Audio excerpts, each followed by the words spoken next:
Bawat kasulatan sa Biblia at bawat mensahe mula 1947 hanggang 1965 sa mga tape ni kapatid na William Branham ay ganito ang sabi ng Panginoon. Ang sadyang pag-alis ng isang pangungusap o talata mula sa Biblia o sa mga sermon ni kapatid na Branham dahil sumasalungat ito sa aking personal na paniniwala ay hindi lamang kakahiya, kundi paparusahan din ako ng Diyos at aalisin ang aking pangalan mula sa aklat ng buhay at ipapalala ang aking kaluluwa sa impyerno dahil sa paggawa nito. Hindi ko gugustuhin magkasala niyan. Napansin mo ba tuwing binabasa ang mga Eagles Gathering Together letters bawat linggo, hinikayat tayo ni kapatid na Joseph na laging maniwala sa lahat ng sinasabi ng mga propeta na katotohanan. Magandang umaga, Sabado, ika-28 ng Marso, 2026.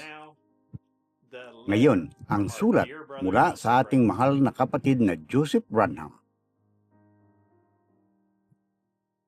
Minamahal na nobya na buhay na walang hanggang. Sino ang tinig na nagsasalita sa atin sa mga tape? Malalaman lang natin ang sagot sa tanong na iyan sa pamagitan ng pahayag mula sa Diyos. Hanging ang kanyang itinalagang nobya lamang ang magkakaroon ng pahayag na iyon. Kaya dapat nating salaksikin ang kanyang salita upang maunawaan kung sino ang kanyang sinabi. Ang tanging tagapagpaliwanag ng kanyang salita, sino ang nagbubunyag at magbubunyag ng 7 tatak? Sino ang magbubunyag ng lahat ng mga nakatagong lihim ng Biblia? Sino ang tatawag at mangunguna sa kanyang nobya? Sino ang magkaroon ng tinig ng kawalang kamalian?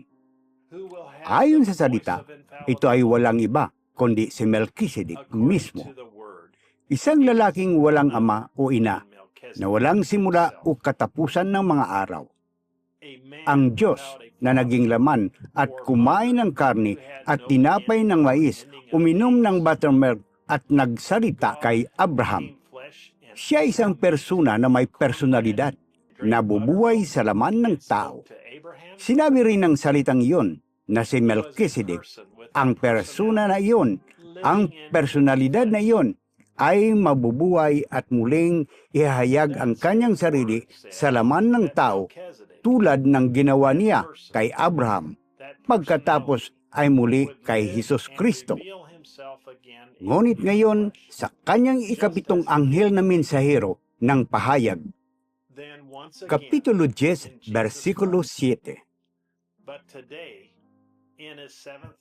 Lalamunin ng kanyang espiritu ang tabernakulong iyon sa lupa upang makapagsalita siya at maihayag ang kanyang sarili sa kanyang nobya.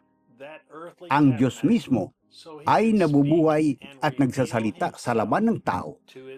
Ang kanyang unang ganap na naibalik na binhi ay dumating na sa ganap na kapanahunan. Ang kumplitong plano ng Diyos ay dumating na. Ang Diyos at ang tao ay iisa. Ang Diyos ay nagsasalita ng labi sa tainga sa kanyang nobya, tulad ng ginawa niya kay Abraham. Siya ay pumasok at namuhay doon sa katauhan ni Melchizedek. Pagkatapos hindi na natin narinig pa si Melchizedek dahil siya ay naging si Jesus Kristo. Si Melchizedek ang saserdote, ngunit siya ay naging si Jesus Kristo. Ngayon, nilagpasan mo yun dahil sa anyong iyon ay alam niya ang lahat ng bagay at hindi mo pa iyon nalalaman kailanman. Ngayon pa, kung gayon, sino tayo? Ang ating mga mata, ang ating tayog, anumang tayo ay nasa kanyang pag-iisip noon pa. Bago pa man magkaroon ng anghel, bituin, kerubin, o anumang bagay, iniisip niya ito. Sinabi niya ito at narito tayo. Iyon ay walang hanggang. Hindi natin ito maunawaan sa ating mga isipan. Ngunit iyon ang Diyos. Diyos walang hanggang. Dahil tayo nasa Kanyang noong pasimula. Dahil tayo ay nasa Kanyang noong pasimula, anong mangyayari sa atin pagkatapos ng buhay na ito sa lupa? Kapag ang damit na ito ng laman ay nahulog, mayroong isang natural na katawan, ang theophany, isang katawan na hindi gawa ng mga kamay, ni ipinanganak ng isang babae na ating pupuntahan. Pagkatapos ang katawang yun ay babalik at kukunin ang niwalhating katawan. Kay gandang mga bagay ang naghihintay para sa kanyang nobya. Tingnan kung ano ang mangyayari ngayon habang inihayag niya ang kanyang salita sa atin nang hindi pa naranasan noon. Isa itong liham ng pag-ibig para sa kanyang nobya kay gandang araw nating kinabubuhayan. Mayroon tayong pahayag at alam natin na ito ay si Melchizedek, ang tinig ng Diyos na nagsasalita sa atin sa mga tape. Mayroon tayong pahayag, ito ang inalaan at perpektong kalooban ng Diyos para sa ngayon. Kaya alam natin kung sino siya at tayo ang kanyang nobya. Ang pahayag na iyon ay lalong lumalawak araw-araw. Ang bawat araw na lumilipas ay nagdudulot sa atin ng higit na kagalakan, higit na pahayag.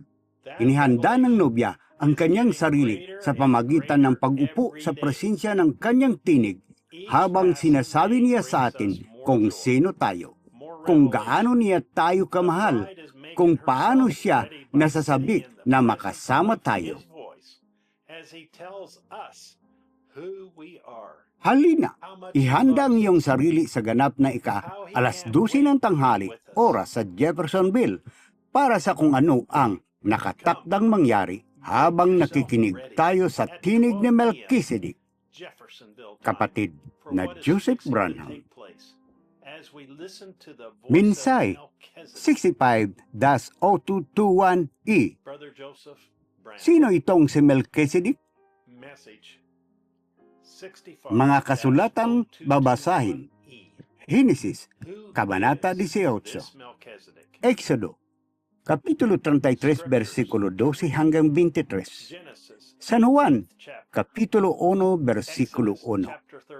Roma, Kapitulo 8, versikulo 1. Pangalawang Korinto, Kapitulo 5, versikulo 1. Unang Tesalonika, Kapitulo 4, versikulo 13 hanggang 18. Unang Timoteo, Kapitulo 3, versikulo 16. Unang Timoteo, Kapitulo 6, versikulo 15. Hebreo, Kapitulo 7, versikulo 1 hanggang 3. Hebreo, Kapitulo 13, versikulo 8. Pahayag, Kapitulo 10, versikulo 1 hanggang 7. Pahayag, Kapitulo 21, versikulo 16. Hanggang sa susunod, pagpalain kayo ng Diyos at Shalom.